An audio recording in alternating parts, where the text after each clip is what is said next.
Pria ini bernama Omar atau biasa dipanggil Papa Omar.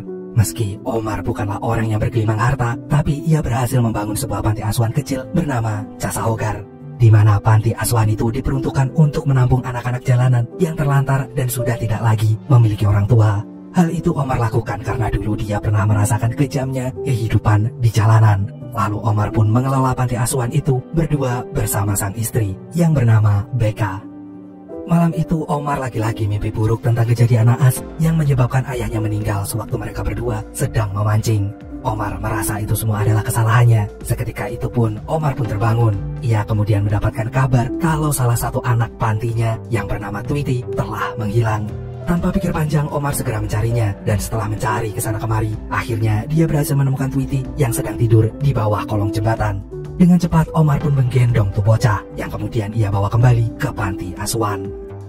Gak lama setelah Omar sampai di panti, Becca memberitahu kalau stok makanan mulai menipis, dan uang yang mereka miliki saat ini tinggal sedikit sekali. Rupanya kondisi keuangan mereka sedang terpuruk, dan saking terpuruknya, pihak bank terus saja nelponin Omar. Siangnya, Omar pun menghampiri Tweety yang duduk sendirian. Omar tahu kalau saat ini Tweety sedang sedih akibat ditinggal pergi ibunya begitu saja. Dan untuk menghibur tuh bocah, Omar ingin mengajak Tweety jalan-jalan. Tapi tepat saat mereka mau berangkat, tiba-tiba datang seorang polisi yang meminta Omar untuk membuat bocah yang bernama Moko itu mengakui kalau dirinya telah mencuri arloji milik seorang nelayan bernama Wade. Dan tanpa basa-basi, Omar langsung menawari tuh bocah untuk memakan masakan dari istrinya yang dijamin mantul. Tergiur dengan tawaran itu, Moko segera menyerahkan arlojinya yang ternyata dia simpan di dalam mulutnya. Moko pun menikmati makanan buatan Becca itu saat menuju ke dermaga, di mana Omar ingin Moko meminta maaf kepada Wade. Awalnya Moko menolaknya karena dia memang sengaja ingin mencuri arloji itu demi bisa membeli sepatu baru. Tapi karena ia nggak mau dijebloskan di penjara, jadi mau nggak mau Moko nurutin aja omongannya Omar yang menyuruhnya minta maaf.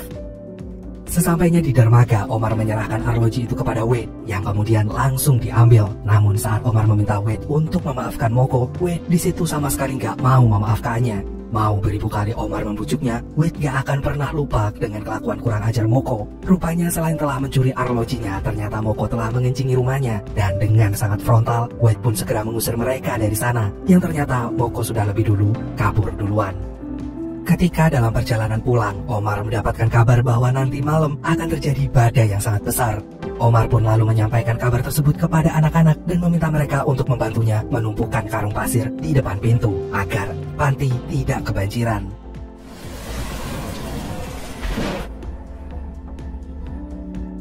Omar, Becca, dan anak-anak pun berkumpul dalam satu ruangan. Di situ anak-anak merasa beruntung karena sekarang mereka telah memiliki tempat untuk berteduh. Dan pada akhirnya setelah badai berhenti, panti tetap saja tergenang banjir hingga membuat kondisi panti jadi berantakan. Dan pagi itu Omar lagi-lagi mendapat telepon dari pihak bank. Karena terlanjur diangkat oleh Tweety, Omar pun gak bisa menghindar lagi. Ia kemudian shock berat saat mengetahui pihak bank ingin Omar segera melunasi pinjaman uangnya yang berjumlah $117.000 dalam beberapa hari doang. Omar lalu meminta tolong temannya yang bernama Bisbee untuk membujuk pihak bank agar memberikannya waktu tambahan untuk melunasi pinjamannya itu sampai 1 bulan. Mengingat sekarang gak ada lagi donatur yang membiayai kehidupan anak-anak. Dengan senang hati, Bisbee pun bersedia melakukannya. Dan gak lama dari itu muncullah Wade yang ingin mendaftarkan diri untuk mengikuti turnamen Bisbee yang bernama Bisbee's Black and Blue, di mana itu adalah turnamen memancing terbesar di dunia yang berlangsung selama 3 hari. Bisbee yang mengetahuinya pun langsung menentangnya gara-gara Wade bukanlah nelayan lokal dan tidak memenuhi beberapa syarat. Wade lalu terus membujuk Alex agar mengatakan bahwa dia sama sekali gak keberatan bila ditempatkan dengan tim nelayan setempat atau bahkan dengan orang-orang yang gak pernah memancing sama sekali, asalkan dia bisa mengikuti turnamen itu. Seketika Bisbee pun mengizinkannya dengan syarat Wade harus mengajak Omar dan 3 anak panti lainnya agar mau menjadi timnya. Awalnya Wade menolak mati-matian ide gila itu, tapi karena cuma itulah satu-satunya cara agar Omar bisa mengikuti turnamen itu, Omar pun akhirnya setuju. Wade lalu pergi menemui Omar di panti dan memberitahunya kalau Omar telah didaftarkan untuk mengikuti turnamen memancing dan telah bergabung menjadi timnya. Dan jika mereka nantinya berhasil menang, Wade ingin mendapatkan bagian yang lebih besar daripada Omar, kira-kira sebesar 80%-nya. Dan selesai mengatakan itu, Wade langsung pergi tanpa mau mendengar sepatah kata pun dari Omar. Dengan cepat, Omar pun menceritakan kejadian barusan kepada Becca. Omar sendiri sebenarnya nggak mau mengikuti turnamen itu karena akan banyak menyita waktunya selama 3 hari. Sedangkan WK malah berpikir sebaliknya. Ia malah setuju kalau Omar mengikuti turnamen tersebut karena kalau sampai Omar menang, mereka otomatis bisa melunasi hutangnya. Beberapa waktu kemudian, Omar akhirnya pun memutuskan akan mengikuti turnamen itu dengan mengajak Hollywood, Gecko, dan Wiki. Sewaktu akan memverifikasi ulang data timnya, Omar gak sengaja melihat Meko. Diam-diam Omar mendaftarkan Meko ke dalam timnya. Setelah itu barulah Omar memberitahu Meko kalau dia baru saja mendaftarkan tuh bocah untuk ikut bergabung ke dalam timnya. Mendengar itu, Meko pun shock dan buru-buru pergi. Dan tibalah hari pertama turnamen memancing akan dimulai. Sesaat sebelum berlayar, Wade mengenalkan Omar kepada temannya yang bernama Chato. Gak lama dari itu, Meko datang dan segera minta maaf kepada Wade atas perbuatannya waktu itu. Di situ Omar akhirnya memberitahu bahwa dia sudah mendaftarkan Meko ke dalam timnya. Jika Wade gak mau menerimanya, Omar mengancam ia dan yang lainnya akan mengundurkan diri. Mendengar itu, Wade pun terpaksa menerimanya. Lalu mereka pun mulai berlayar ke tengah lautan.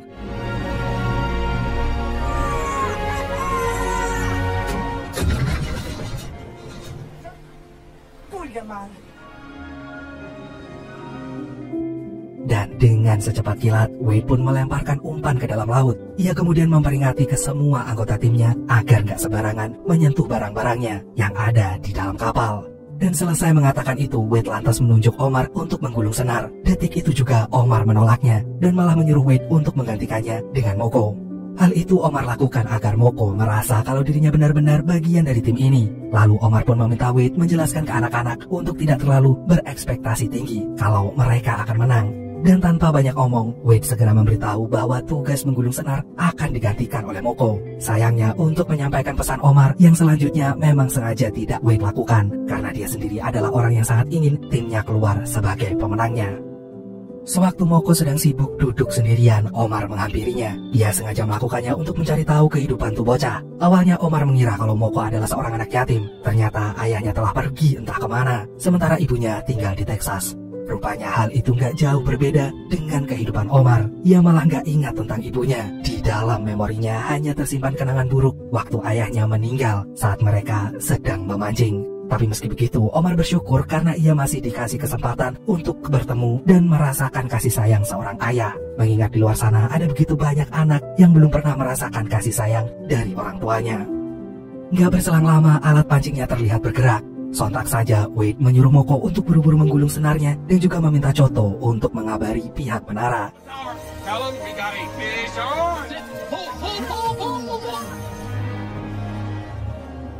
Sayangnya, yang mereka dapat ternyata hanyalah rumput laut yang tersangkut dalam umpan mereka. Dan di hari pertama, mereka pun pulang dengan tangan kosong. Mereka kemudian mendapat info kalau di hari pertama ada satu tim saja yang berhasil memancing ikan marlin biru dengan berat 67 kg. Dan di sepanjang jalan pulang, Wiki akhirnya membuka suara kalau ia takut akan kembali hidup di jalanan. Wiki berharap tim mereka bisa menang dan Omar bisa melunasi hutangnya kepada bank. Di situ Omar dengan sangat cepat meyakini Wiki bahwa dia sampai kapanpun gak akan membiarkan anak-anak hidup di jalanan lagi. Dan begitu sampai ke panti, Omar dikagetkan dengan kedatangan temannya yang bernama Hector. Hector pun memberikan Omar dan ketiga anak pantinya itu baju seragam. Lalu Hector mengajak Omar untuk minum. Di situ Hector cerita kalau dirinya sudah mengetahui kalau Omar sedang terlilit hutang dengan bank. Untuk itulah Hector berniat ingin membantunya dengan cara Omar kembali menjualkan narkoboy. Tapi karena Omar sudah tobat, ia pun tentu saja langsung menolaknya. Keesokan harinya, hari kedua turnamen memancing kembali dimulai. Wade kemudian mengajari Wiki cara membuat simpul dan setelah itu ia memberikan Wiki kesempatan untuk menggulung senar pancingannya. Dan mereka pun mulai terlihat akrab. Di momen itu, Wade akhirnya menceritakan tentang dirinya yang ternyata telah memiliki anak dan istri yang saat ini tinggal di Dallas. Wade terpaksa harus meninggalkan mereka karena di Dallas gak ada ikan marlin.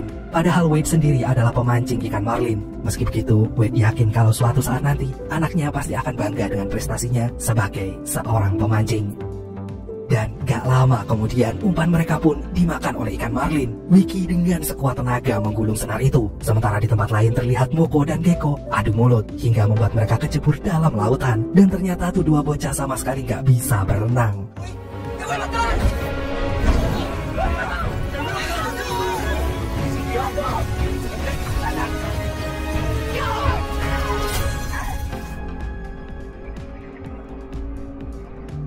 Tanpa pikir panjang, Wade langsung memarahi itu dua bocah. Gara-gara mereka, Wade gagal mendapatkan ikan Merlin yang udah jelas-jelas ada di depan matanya. Mereka pun pulang dengan rasa kecewa yang sangat besar. Dan sepulangnya dari dermaga, Becca memberitahu Omar kalau Bisbee gagal berbicara dengan pihak bank. Mau nggak mau, mereka harus melunasinya paling lambat 2 minggu lagi. Jika mereka nggak mampu melunasinya, maka panti asuhan itu akan disita oleh bank. Malamnya, Omar pun pergi menemui Wade di dermaga sambil memberikan makanan buatan istrinya. Ia sengaja melakukan itu sebagai permintaan maaf atas kejadian tadi siang, di mana selain gagal mendapatkan ikan marlin, umpan kesayangan Wade pun rusak. Wade lalu cerita kalau nama umpannya itu diambil dari nama istrinya yang berdasarkan ide dari anaknya. Dan sudah lama sekali Wade tidak menemui mereka. Seingatnya terakhir kali mereka bertemu itu pada tahun 2009. Mendengar itu, Omar hanya mengatakan kalau ayah yang hebat itu bukanlah seorang yang mendapat piala terbaik, tapi seseorang yang selalu ada untuk anaknya tanpa peduli apapun yang terjadi. Dan gak lama dari itu, Omar pun keceplosan kalau ia mengikuti turnamen memancing itu agar bisa melunasi hutangnya dengan bank. Walau tinggal tersisa 1 hari lagi, mereka masih punya peluang untuk memenangkan turnamen ini. Di hari berikutnya, saat hari masih pagi buta, Wade datang ke panti sambil membawa ikan marlin yang sangat besar.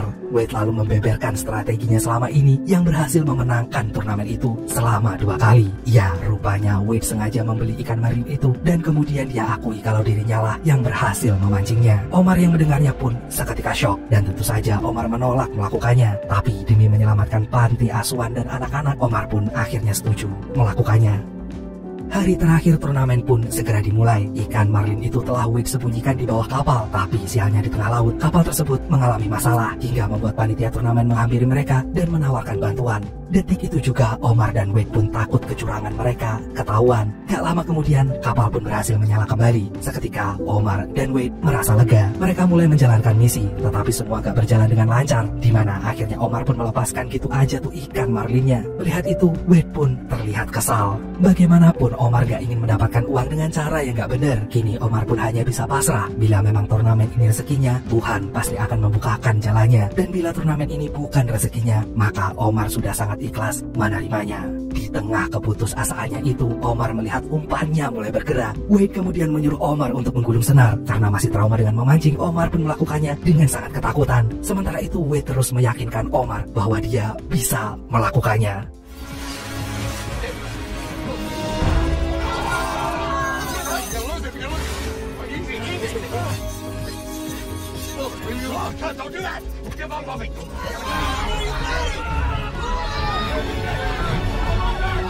Dan pada akhirnya Omar berhasil mendapatkan ikan marlin seberat 174 kg.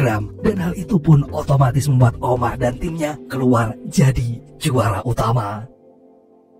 Dan di malam penyerahan hadiah, Omar dan timnya terlihat tampak bahagia saat menerima hadiahnya. Wade kemudian bilang ke Omar kalau setelah ini ia akan kembali pulang ke rumahnya. Dan pada akhirnya Omar berhasil melunasi semua hutangnya di bank. Yang itu artinya panti asuhan Casa Hogar pun berhasil diselamatkan dari ketiadaan.